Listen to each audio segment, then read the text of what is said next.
Welcome to The Explainer. Today, we're digging into a powerful playbook for any leader out there who feels like they're just playing a part instead of actually owning their role. You know, if you've ever had that little voice of doubt, even when you're supposed to be at the top of your game, then this one is definitely for you. Okay, let's start with a few questions, and I want you to be really honest with yourself. First up, do you find yourself constantly replaying conversations, just going over and over them in your head, picking apart every word, wondering if you said the right thing? Or what about this one? You're in a big meeting, you've done all the work, you know exactly what needs to happen, but then you're hearing yourself talking and you're using phrases like, well, I just think maybe we could. You're making yourself smaller, more agreeable, even when you know you're right. And here's the big one. This one hits home for a lot of people. You finally set a clear, totally reasonable boundary. Maybe you say no to taking on more work to protect your team's sanity, and boom, you're just hit with this wave of guilt. So if you were nodding along to any of that, the framework we're exploring today has a really clear diagnosis for what's going on. This isn't you being humble. This isn't you being a good, empathetic leader. It's a symptom of something deeper. It's a self-trust problem. All right, so how do we fix it? Well, to understand the solution, we've really got to understand the person behind these ideas, Sohail Ahmed, because his insights don't come from a textbook. They were forged in the fire of some serious personal challenges. And this quote right here, this is pretty much the core of his entire philosophy. It's not about just being optimistic for the sake of it. No, it's a belief that was born from real resilience, from facing down huge obstacles and making the choice every time to show up as his best self. And his journey just proves it. I mean, think about it. From losing his father right before exams to struggling in his early career, he completely reinvented his path. He became this incredible speaker and coach. This isn't just a backstory, you guys. This is the proof that turning struggle into strength is possible. And it's the very foundation of everything he teaches about self-trust. Okay, now let's get into the big idea, the one that might just change the way you think about leadership forever. Sohail makes a pretty bold argument here. He says we've been getting imposter syndrome completely wrong. So forget what you've heard. The popular myth is that you feel like a fraud because you secretly think you're not good enough, right? Wrong. The reality is actually way more fascinating. It's not that you doubt your skills. The problem is that your identity as a leader has outgrown the old rulebook that got you here. The people-pleasing that helped you climb the ladder, it's now the very thing holding you hostage at the top. And this is where the real battle happens. Logically, you know what the right leadership call is, but your nervous system, that deep, primal part of your brain, it's not asking about logic. It's asking a totally different question. Hey, if I do this, will I still be accepted? Will I still belong?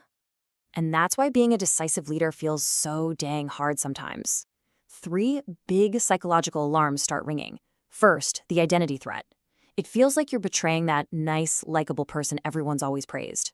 Second, the belonging threat. Your brain literally treats disappointing someone as a survival risk, like you're about to be kicked out of the tribe. And finally, you're still playing by old performance rules. These internal laws that whisper, good leaders don't make waves. So that's the internal conflict, right? What's the way out? Well, this is where Sohail Ahmed introduces this amazing tool, this whole new way of thinking that he calls the confidence compass. This quote right here, this is everything. Get this. It's not about whether you can do the job. It's about being terrified of what might happen if you trust yourself to do it, especially when other people might not like your decision.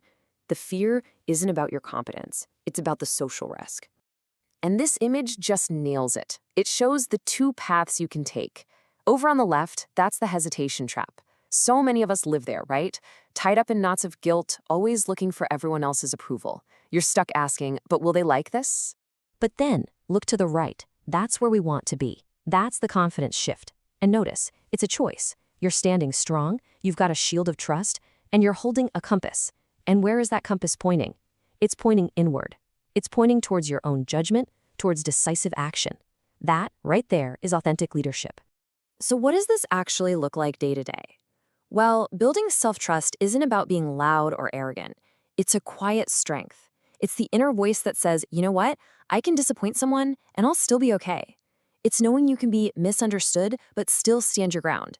It's making the call without needing everyone to agree and then being comfortable enough to just let the silence hang in the air. Now, to get that quiet strength, reading more theory isn't going to cut it.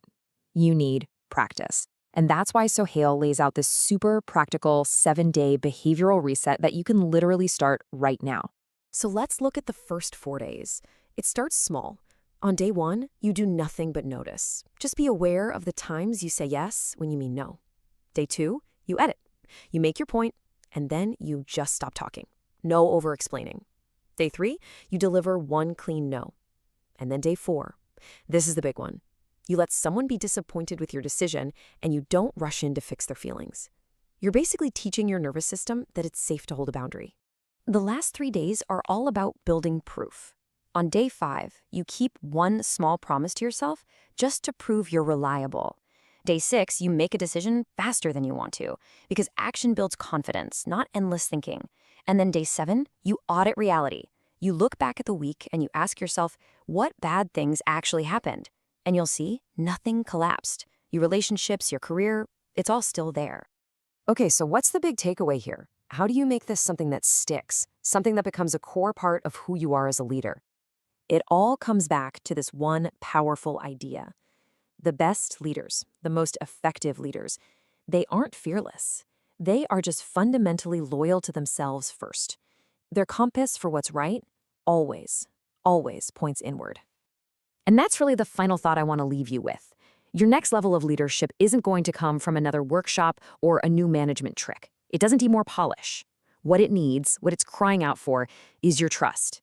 It's time to stop making deals with guilt and stop waiting for permission to be the leader you were meant to be. Now, if anything we talked about today really hit home, please don't let this be the end of it. To keep this going, I really can't recommend this enough. Subscribe to Sohail Ahmed's newsletter, The Confidence Compass, and go follow him at @MentorSohail. His daily content is exactly what you need to master this inner game. Seriously, it's a follow you will not regret.